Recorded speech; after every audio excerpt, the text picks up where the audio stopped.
Em que momento o comunismo se torna um elemento inconcebível a ponto de virar um inimigo e promover uma guerra, né, radical na perspectiva evangélica, se a gente pode dizer assim? Eu não gosto de usar nunca a palavra evangélica porque ela acaba não dando conta de quem a gente quer denominar, mas dos maus evangélicos, se assim a gente pode dizer. Como o comunismo vira um demônio vivo que você tem que combater na lógica... Quando se declarou que ou era Deus ou era a ideologia comunista. Aí na mesma hora... Veja, tudo começou com religião. Que o primeiro homicídio histórico foi um fratricídio. Verdade. Foi Caim matando Abel por causa de Deus. Por causa de culto, de liturgia, de quem que Deus gostava mais, qual é a religião que chega mais perto de Deus. Ah não, Abel, Deus gostou mais de Abel, então vamos matar Abel, desgraçado. Porque Deus é o tema da morte na humanidade.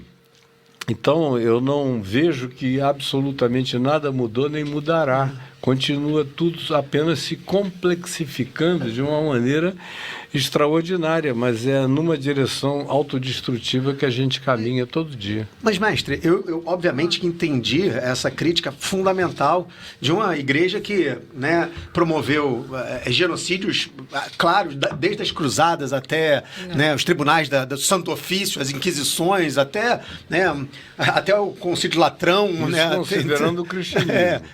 Agora, o cristianismo já é herdeiro do judaísmo. Sim. E o judaísmo é isso desde o início. É isso.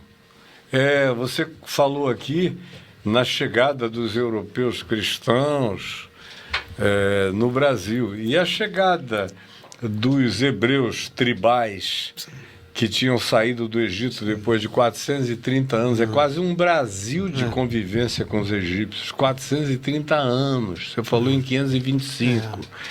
95 anos a menos só, que moraram no Egito. O que eles fizeram? Eles entraram matando todas as populações de Cão, dos cananeus, que estavam numa terra que já se chamava por outro nome, que não tinha o nome de Israel.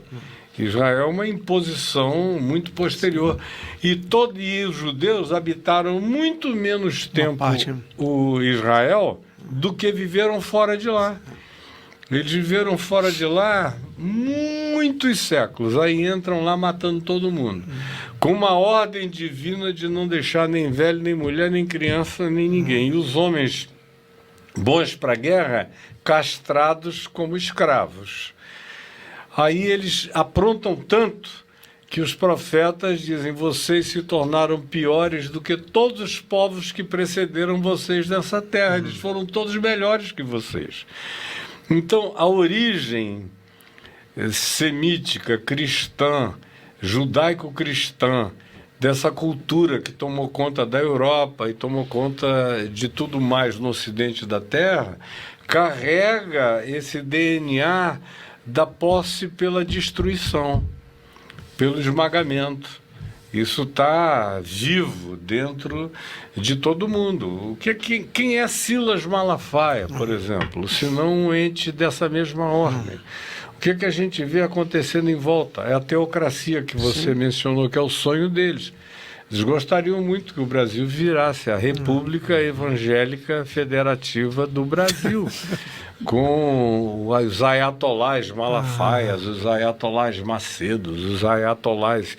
Todo esse pessoal quer ser ayatolá de algum idiota que se faz de mais idiota do que idiota manipulando também a eles, eles se deixando manipular, para chegarem à mesma espetacularização de poder e dominação, que é o desejo deles. Eu não tenho nenhuma esperança para o futuro que inclua esse tipo de fabrico religioso. Mas em que momento o comunismo se torna um elemento tão, né, inconcebível a ponto de virar um inimigo e promover uma guerra, né, radical na perspectiva, né, evangélica, a gente pode dizer assim? Eu não gosto de usar nunca a palavra evangélica porque ela acaba não dando conta de quem a gente quer denominar, mas dos maus evangélicos, se assim a gente pode dizer. Em que momento o comunismo se torna Porque eu também tenho, historicamente, essa dificuldade de compreender como o comunismo vira um demônio vivo que você tem que combater na lógica... Quando se declarou que ou era Deus ou era a ideologia comunista. Aí, na mesma hora, isso se tornou o próprio diabo na concepção religiosa, evangélica, católica, protestante, de todos os grupos cristãos. Não foram só os evangélicos, os católicos também. Você vê como João Paulo II lutou de todo o coração para ver se diminuía as implicações daquilo ali lá no ambiente dele. Mas na hora que bota Deus como um ente para ser antagonizado pela ideologia política, na mesma hora isso vira diabo. E aí a máquina de propaganda americana é incomparável no que diz respeito a diabolizar o que quer que eles queiram diabolizar. E como o marxismo leninista original e depois stalinista era completamente Pegava o materialismo nesse vocalizador disso aí, então era a pregação de um modo de um lado e a antipregação daquilo do outro modo, e se você não assumisse lados de maneira muito clara, você era um anticristo, você mesmo. Mas foi assim, e prossegue assim até o dia de hoje. Não é? Você veja, o Papa Francisco era comunista, eu sou comunista. Eu sou comunista. Esquerda também falam, né? Se você fala em amor, misericórdia, bondade, compaixão, solidariedade, comunhão humana, igualdade, tudo, você é comunista.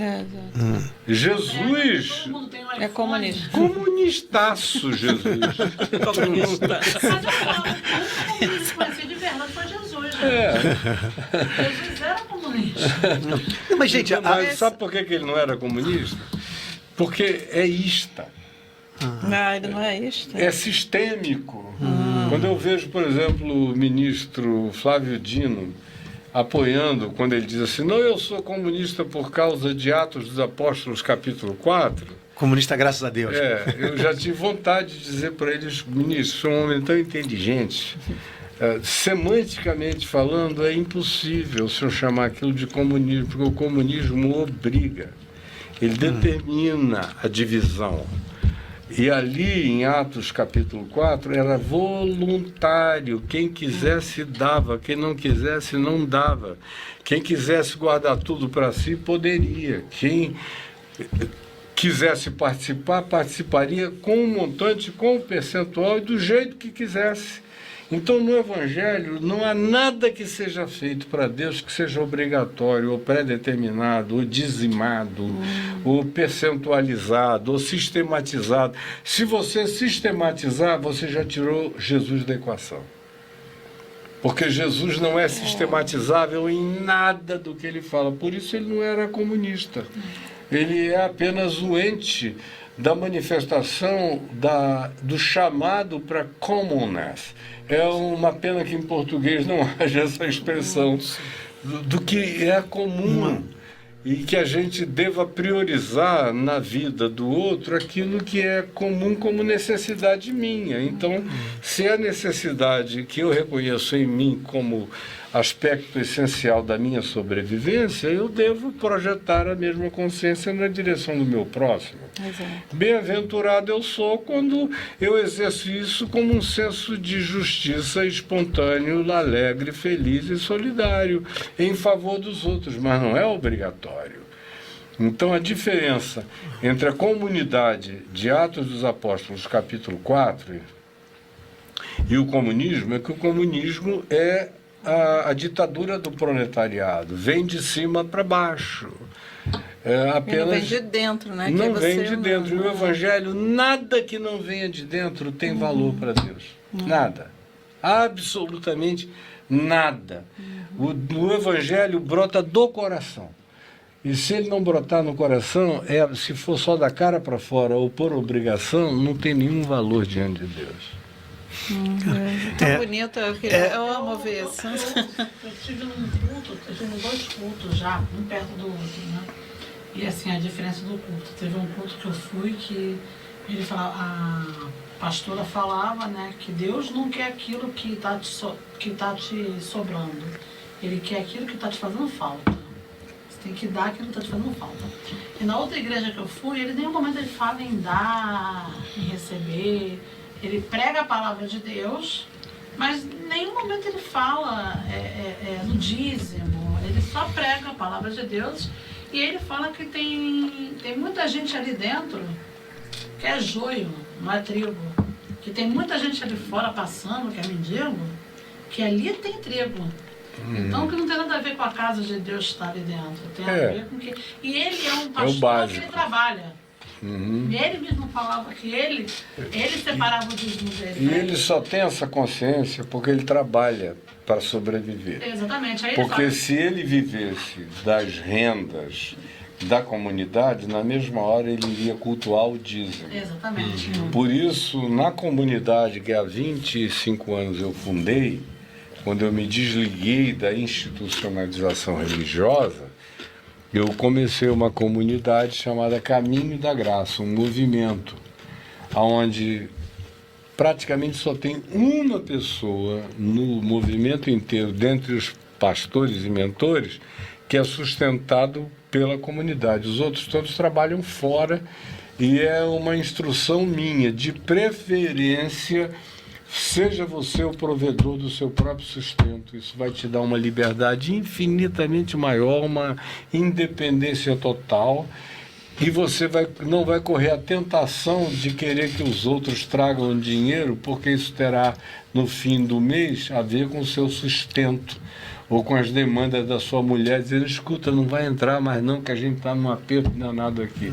Se você sai e trabalha, você vem e é o provedor da sua própria casa, do seu próprio lar, o que é muito mais sadio. Hein? E que ele era médico, ele falava assim, você deve conhecer, ele é médico, ele falava assim, gente, Deus cura, mas você tem que ir para o hospital, você tem que ir para uma clínica.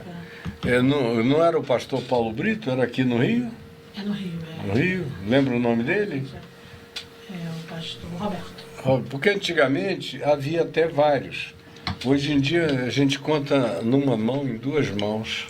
E você numa cidade como o Rio, pastores que tenham essa consciência. A pregação dele era maravilhosa. Era uma pregação que você gostava de ver assistir.